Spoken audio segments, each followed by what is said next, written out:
రాష్ట్రంలోని ప్రభుత్వం స్కూళ్లలో విద్యార్థులకు అన్ని సౌకర్యాలు కల్పించినా కొన్ని ప్రాంతాల్లో విద్యార్థులు చేరేందుకు ఇష్టపడటం లేదు.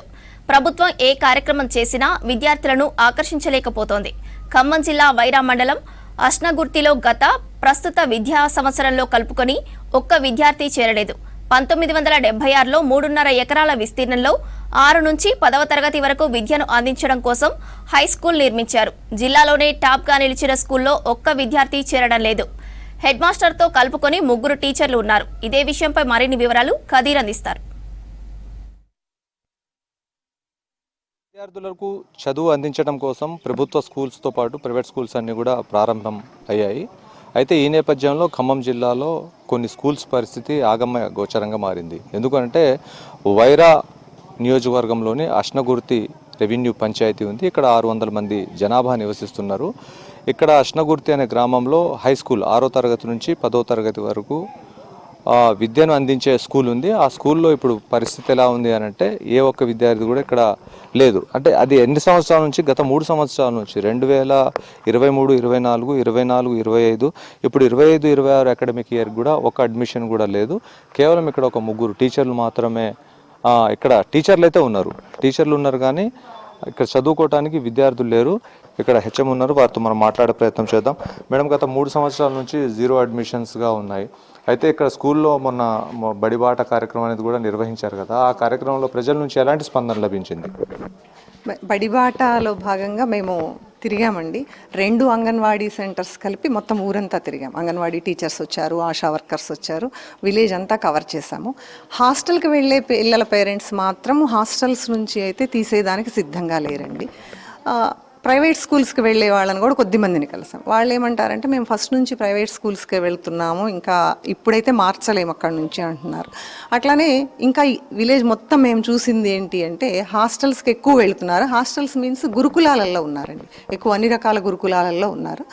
మరి ఎక్కువ మధిర, సుశీల అని చెప్పి ఇట్లా అన్ని గురుకులాలలో ఉన్నారు.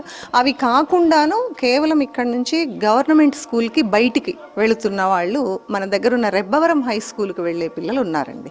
వాళ్ళల్లో ఒక 15 మంది వెళ్తున్నట్టుగా మేము గమనించాం, నోట్ చేసుకున్నాం.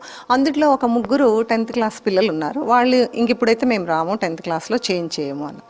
మిగిలిన 12 మందిలో ఒక అమ్మాయి ఈ ఊరు నుంచి వెళ్ళిపోయారు. ఇంకా 11 మంది ఉన్నారు.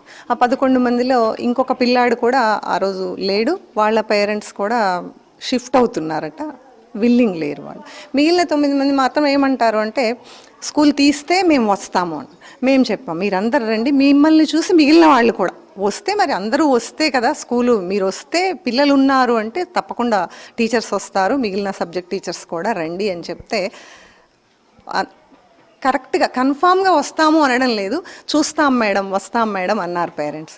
సరే, మేము వాళ్ళ ఫోన్ నెంబర్స్ అన్నీ తీసుకున్నామండి. చెప్పాము 12వ తారీఖు రీఓపెనింగ్, ఆ రోజు నుంచి స్కూల్స్ స్టార్ట్ అవుతాయి, రండి, మీరు వస్తే మిమ్మల్ని చూసి మిగిలిన వాళ్ళు వస్తారు, చూద్దాం, స్కూల్ రీఓపెన్ చేసే ప్రయత్నం చేద్దాం మన ఊరు స్కూలు అని చెప్పి నిన్న 12వ తేదీ కూర్చుని సార్, మా స్కూల్లో సారు ఫోన్లు చేశారండి. ఆ రోజు మాట్లాడిన అందరికీ కూడా ఫోన్లు చేస్తేనూ ఒక 2 మాత్రం మేము రేపు వస్తాము అండి అట్లాంటి సమాధానాలు చెప్పారు. ఒక్క పేరెంట్ మాత్రం కరాఖండిగా పంపించమండి మా పిల్లల్ని, అక్కడ వస్తే క్లాస్లో 3-4 పిల్లలు అవుతున్నారు, ఒక్కోసారి 2 అట్లానే ఉంటున్నారు, అంత తక్కువ మంది క్లాస్లో ఉంటే ఆ క్లాస్ రూము వాతావరణం సరిగా అనిపించటం లేదు మాకు, మేమైతే పంపించం అలా ఉంటేను.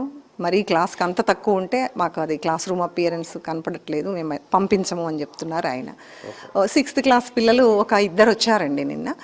ప్రైమరీ స్కూల్ నుంచి నేను ఫోన్ చేశాను ఆ సార్కి, మీ దగ్గర 5th అయిపోయిన వాళ్ళని అసలు ముందు మన దగ్గరికి తీసుకొద్దాము అంటే, వాళ్ళలో ఈ సంవత్సరం ప్రైమరీ స్కూల్లో 5th క్లాస్ 5 అయిపోయారండి. అందులో ఒక అమ్మాయి వాళ్ళు పేరెంట్స్ అసలు హైదరాబాద్లో ఉంటారట, వాళ్ళు హైదరాబాద్ వెళ్ళిపోయారు. ఇక్కడ మేము బడిబాట కార్యక్రమంలో భాగంగా మేము అన్ని గ్రామంలో ఉన్నటువంటి అన్ని ఊర్లను కూడా సందర్శించడం జరిగింది. అయితే అందరు ఎక్కువ గ్రామస్తులందరూ కూడా హాస్టల్కే పంపించడానికి ఎక్కువ మొగ్గు చూపించారు. ఎవరైతే అంటే మంచిగా చదువుకున్నటువంటి వాళ్ళందరూ, మంచి చదువుకునే పిల్లలందరినీ కూడా వాళ్ళు హాస్టల్కే పంపిస్తున్నారు. ఇక్కడ ఉండేటువంటి వాళ్ళు కూడా కొంతమంది అంటే బిలో యావరేజ్ స్టూడెంట్స్ వాళ్ళే ఉన్నారు. మేము అందరినీ అన్ని గ్రామం అంతా తిరిగి సందర్శిస్తే ఒక 10 నుంచి 15 మంది వచ్చే ప్రయత్నం చేస్తున్నారు. గట్టిగా వాళ్ళ పేరెంట్స్కి కూడా మేము చెప్పినా కానీ వాళ్ళు అందరూ వస్తే కానీ స్ట్రెంత్ అంత ఉంటే మేము పంపిస్తాం, కానీ 1-2 కోసం మేము ఎట్లా పంపించామని అంటున్నారు. అదొకటి సబ్జెక్ట్ ఒకటి టీచర్ ఉంటేనే సబ్జెక్ట్ ఒక టీచర్ ఉంటే మేము పంపిస్తామంటున్నారు. మళ్ళీ అదే ఫోన్ చేసినా కానీ కొంతమంది మీరు హామీ ఇస్తారా, ఇయర్ మొత్తం జరుగుతుందని హామీ ఇస్తారా, లేకుంటే మేము పోలీస్ కేసు పెడతాం అని కూడా కొంతమంది గ్రామస్తులు ఫోన్ చేయటం ఆ విధంగా కూడా అంటున్నారండి. ఈ గ్రామస్తులు అసలు ఎందుకు ఇక్కడ స్కూల్కి రావటం లేదు, ఏంటి మీ కష్టం ఏంటి, ఎందుకు ఇక్కడ విద్యార్థులు ఈ స్కూల్కి రావడానికి ఇబ్బంది పడుతున్నారు, ఏం జరుగుతుంది ఇక్కడ? గత 3 సంవత్సరాల నుంచి 0 అడ్మిషన్స్ ఉన్నాయి, ఎందుకు అలా జరుగుతుంది? మా స్కూల్లో టీచర్ సరే లేకపోవడం వల్ల స్కూల్కి పిల్లగాళ్ళు పంపించడానికి తల్లిదండ్రులు ఇబ్బంది పడుతున్నారు. టీచర్లు 3 వచ్చి పిల్లగాళ్ళు ఎక్కువ మంది ఉండి చెప్పకుండా ఆడుకుంటుంటే వాళ్ళు కూడా మా రేపు భవిష్యత్తులో 10th అయిపోయిన తర్వాత మా పిల్లగాళ్ళ పరిస్థితి ఏందని ఆలోచించి ప్రైవేట్ స్కూల్కి కానీ గవర్నమెంట్ స్కూల్ హాస్టల్కి కానీ పంపించడం జరుగుతుంది. అదే స్టాఫ్ మంచిగా ఉంటే జిల్లా స్థాయిలో రాష్ట్ర స్థాయిలో కూడా ఆటల పోటీ కానీ అదేవిధంగా చదువు కానీ మంచి పేరున్న స్కూల్ ఇది.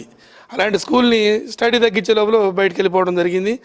మళ్ళీ దయ ఉంచి గవర్నమెంటు టీచర్లు ఎక్కువ స్టాఫ్ పెంచి పిల్లల్ని మళ్ళీ వచ్చే మార్గం చేస్తే మళ్ళీ బడి ఎప్పటిలాగా నడిచింది, మళ్ళీ ఎప్పటిలాగా జిల్లా స్థాయిలో వెళ్ళిపోయే అవకాశం ఉంది. అందులో ఒకటి ఈ స్కూల్ ఎప్పుడు 100% పాస్ అయిన మార్కులే ఉన్నారు. 10th ఏ రోజైనా ఫెయిల్ అనే మాట లేదు. ఈ స్కూల్ కారణం ఏంటంటే టీచర్లు సరే లేకపోవడం వల్ల, వచ్చిన టీచర్లు సరే స్టడీ చెప్పకపోవడం వల్ల పిల్లగాళ్ళు రావడానికి చాలా ఇబ్బంది పడుతున్నారు. వాళ్ళు వచ్చి ఆడుకొని వెళ్ళటమే కానీ స్టడీ లేదు. స్టడీ లేనప్పుడు మేము వచ్చి పిల్లల్ని పంపించి ఇప్పుడు 10th దాకా ఇక్కడ పంపిస్తాం. 10th తర్వాత పిల్లగాళ్ళు ఫస్ట్ ఇయర్ సెకండ్ ఇయర్ పోవాలంటే చదువు లేనప్పుడు మళ్ళీ అక్కడ 10th దాటిన తర్వాత వాళ్ళ పరిస్థితి ఏంది, మళ్ళీ ఎప్పటిలాగా ఇంటికి వచ్చి పని చేసుకునే పరిస్థితి ఉంటుంది. 6th నుండి 9th వరకు చదివాను ఇక్కడ. 9th వరకు నేను 40 మంది స్ట్రెంత్ మాది అప్పుడు ఒక్క క్లాస్లో. అలాంటి అప్పట్లో మేము ఆటలు కానీ ఏదైనా చేయాలన్నా కూడా బాగుండేది. మాది ఫస్ట్ వచ్చేది జిల్లా స్థాయిలో ఫస్ట్. ఇది అష్ణమూర్తి స్కూల్ అంటే జిల్లా స్థాయి. గొల్లెనపాడు కూడా ఇక్కడే చదువుతారు. గొల్లెనపాడులో కూడా 5 వరకు 6 వరకు ఉంది. 7th నుండి ఇక్కడికే వస్తారు వాళ్ళు కూడా, గొల్లెనపాడు వాళ్ళు. అప్పుడు బాగానే ఉంది. మేము ఇప్పుడు మా పాప ఇప్పుడు 5 అయిపోయింది చిన్న స్కూల్లో. గవర్నమెంట్ స్కూల్ 1 నుండి ఇప్పుడు 5వ తరగతి వరకు కూడా గవర్నమెంట్ స్కూల్లోనే చదివిస్తున్నా నేను. ఇప్పుడు ఇక్కడికి చదివిస్తానికి ఇప్పుడు రావటానికి ఇప్పుడు రప్పియటానికి చేయటానికి కనుక ఏమన్నా చేపిద్దామంటే ఇందులో ఇద్దరు వస్తున్నారు. వచ్చిన హెచ్ఎం గారు వస్తున్నారు, ఇద్దరు టీచర్లు వస్తున్నారు. 10 సబ్జెక్టులు ఉంటాయి. 10 సబ్జెక్టులకి 2 టీచర్లు వస్తే పిల్లగాళ్ళు ఏమవుతారు? 4 సంవత్సరాల క్రితం ఇది బంద్ కాకముందు బాగానే 20-30 మంది పిల్లగాళ్ళు వచ్చారు కానీ మరి స్కూల్లో టీచర్లు లేనిది పిల్లగాళ్ళు ఎట్లా చదువుతారండి? చదవలేరుగా. మాకు టీచర్లు ఉంటే మేము చదువుతామని మళ్ళీ వచ్చేవాళ్ళే. 1 సంవత్సరం ఉంది, 6 నెలలు చదివారు. 6 నెలలు చదివిన తర్వాత వాళ్ళ పేరెంట్స్ మరి స్టడీ మంచిగా లేని పేరెంట్స్ ఎట్లా చేస్తారు? మళ్ళీ వాళ్ళు వేరే కాడికి తీసుకొని పోయారు. వీడియో జర్నలిస్ట్ హర్షత్తో కదీర్, V6 న్యూస్, అష్నకుర్తి.